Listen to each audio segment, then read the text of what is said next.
تم ٹونی کو اپنے آپ میں الجھا کر کوئی فائدہ حاصل کرنا چاہتی ہو؟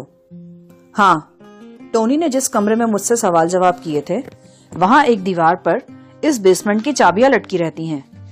چابیوں کے اس گچھے میں ہمارے لاک اپ کی چابی بھی ہے اور اس مین گیٹ کی چابی بھی، جو ہمیں بیسمنٹ سے نکال کر پارکنگ لاٹ میں پہنچا دے گا۔ میں موقع سے فائدہ اٹھا کر وہ گچھا پار کر لوں گی اور تم تک پہنچا دوں گی۔ وہ کیسے؟ وہ دیکھو، وہ چھوٹی سی کھڑکی نظر آ رہی ہے نا؟ سروج نے 10-15 گز دور ایک کھڑکی کی طرف اشارہ کیا۔ یہ کھڑکی ایک باتھ روم کی ہے اور یہ باتھ روم انچارج ٹونی کے کمرے سے اٹیچ ہے۔ میں اس کھڑکی کے راستے چابیوں کا گچھا تمہاری طرف پھینک دوں گی۔ سروج کی بات سمجھ میں آنے والی تھی۔ ہمارے لاک اپ کے بڑے کمرے میں سلاخ دار کھڑکی تھی۔ اگر سروج اس باتھ روم کی کھڑکی سے چابیاں ہماری طرف پھینکتی تو 80% امکان اس بات کا تھا کہ چابیاں سلاخوں سے گزر کر ہم تک پہنچ جائیں گی۔ میں نے سروج سے کہا، پہلی بات تو یہ ہے کہ تم انچارج کی آنکھوں میں دھول جھونک کر چابیاں کیسے اڑاؤ گی؟ بفرض محال اگر تم نے یہ کر بھی لیا تو جب تم چابیاں ہماری طرف پھینکو گی تو اس سے آواز پیدا ہوگی۔ یقیناً وہ لوگ ہوشیار ہو جائیں گے۔ تمہاری پہلی بات کا جواب تو یہ ہے کہ جس وقت میں چابیاں اڑاؤں گی کمرے میں مکمل اندھیرا ہوگا۔ تم سمجھ رہے ہو نا میری بات؟ ویسے ایک بالغ کو یہ بات سمجھائے بغیر بھی سمجھ آ جانی چاہیے۔ تمہاری دوسری بات کا جواب یہ ہے۔ اس نے بڑی بے باکی سے اپنے گریبان میں ہاتھ ڈالا اور ایک خوشبودار زنانہ رومال نکال لیا۔ میں چابیاں اس رومال میں کس کر باندھوں گی، پھر وہ آواز پیدا نہیں کریں گی۔ میں نے پچھلے 3 روز میں اس بارے میں اچھی خاصی سوچ بچار کی ہے۔ 3 بجے کے بعد کا وقت جیسے ٹونی کو سوٹ کر رہا ہے ہمیں بھی سوٹ کرے گا۔ بیسمنٹ کا دروازہ کھولتے ہی ہم پارکنگ لاٹ میں آ جائیں گے۔ وہاں بھی زیادہ سے زیادہ ایک پہرے دار ہوگا اور ایک اس کا اسسٹنٹ۔ اگر AK-56 رائفل تمہارے ہاتھ میں آ گئی تو ان سے نمٹنے میں تمہیں کوئی کٹھنائی نہیں ہوگی۔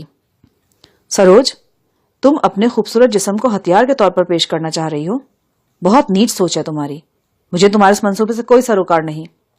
تم تکلف کر رہے ہو، ورنہ آزادی تو تم بھی چاہتے ہو۔ میں ایسی آزادی پر لعنت بھیجتا ہوں۔ او ڈارلنگ، اوور ایکٹنگ مت کرو۔ اگر کوئی احسان مجھ پر کرنا ہی چاہتے ہو تو یہ کرنا کہ یہاں سے جان چھوٹتے ہی یہاں کے چکروں سے بھی جان چھڑا لینا۔ کچھ نہیں رکھا ان معمولی گینگسٹروں سے مارا ماری میں۔ سارا جیون بھی لڑتے رہو گے تو کیا حاصل کر لو گے؟ کچھ نہیں ملے گا، نہ دنیا کا مزہ نہ آخرت کا ثواب۔ ہمارا اصل جیون تو ان صندوقوں میں بند ہے جو حیدرآباد میں ہیں اور کسی بھی وقت کسی ایرے غیرے کے ہتھے چڑھ سکتے ہیں۔ میں سروج کا مزاج اب کسی حد تک سمجھنے لگا تھا۔ وہ جس بات پر اڑ جاتی تھی بس اڑ جاتی تھی۔ میں سمجھ گیا کہ اس موضوع پر سر کھپانا فضول ہے۔ رات کے سناٹے میں چھت سے آنے والی پراسرار آوازیں کچھ اور بھی واضح سنائی دے رہی تھیں۔ ایک ناقابل فہم سی گونج تھی جو کبھی مدھم پڑ جاتی تھی اور کبھی تیز ہو جاتی تھی۔ اس کے ساتھ ہی بھگدڑ جیسی آوازیں بھی تھیں، جیسے بہت سے بچے چھت کے کسی بالائی کمرے میں ادھم مچا رہے ہوں۔ میں نے سروج سے پوچھا، ان آوازوں کے بارے میں تانگورے نے کچھ بتایا نہیں تمہیں؟ نہیں، اس نے کیا بتانا تھا؟ زری گل بتا رہا تھا کہ تم تانگورے سے کافی دیر تک بات چیت کرتی رہی ہو۔ خاصا بے تکلف ہو گیا وہ تم سے۔ ہاں، بے تکلف تو ہو گیا تھا۔ پرسوں ٹونی کے کہنے پر میں نے تانگورے سے بات چیت شروع کی تھی۔ پہلے تو وہ کافی کھینچا رہا لیکن پھر رواں ہو گیا۔ کافی دکھی شخص ہے وہ، دردناک حالات سے گزرا ہے۔ شاید تمہیں یہ جان کر حیرانی ہوگی کہ وہ سری لنکا کی باکسنگ ٹیم کا کھلاڑی رہا ہے اور بہت سے تمغے جیت چکا ہے۔ کھیل کے ماہرین کو تانگورے سے بہت سی توقعات وابستہ تھیں اور وہ اسے ایشیائی کھیلوں میں بھیجنے کا ارادہ بھی رکھتے تھے، لیکن پھر ایک چھوٹے سے حادثے نے اس کے سارے جیون کو اتھل پتھل کر دیا۔ ایک معمولی سی چوٹ لگی تھی اس کے کندھے پر، بعد میں یہ چوٹ ٹھیک ہو گئی۔ کوئی عام شخص ہوتا تو اب تک اس واقعے کو بھول بھی چکا ہوتا، لیکن ایک کھلاڑی کے لیے چوٹ بڑی تباہ کن ثابت ہوئی۔ اس کا پورا کیریئر متاثر ہو گیا۔ وہ پوری کوشش کے باوجود پہلے کی طرح کھیل میں واپس نہیں آ سکا۔ اس کے سارے سپنے ادھورے رہ گئے، یہاں تک کہ وہ ایک معمولی کانسٹیبل کی حیثیت سے پولیس میں بھرتی ہونے پر مجبور ہو گیا۔ یہ دامودر کون ہے؟ دامودر تانگورے کا بڑا بھائی ہے، وہ بھی پولیس میں ہے۔ حال ہی میں اس کی سب انسپیکٹر کے عہدے پر ترقی ہوئی ہے۔ لیکن تم اس کے بارے میں کیسے جانتے ہو؟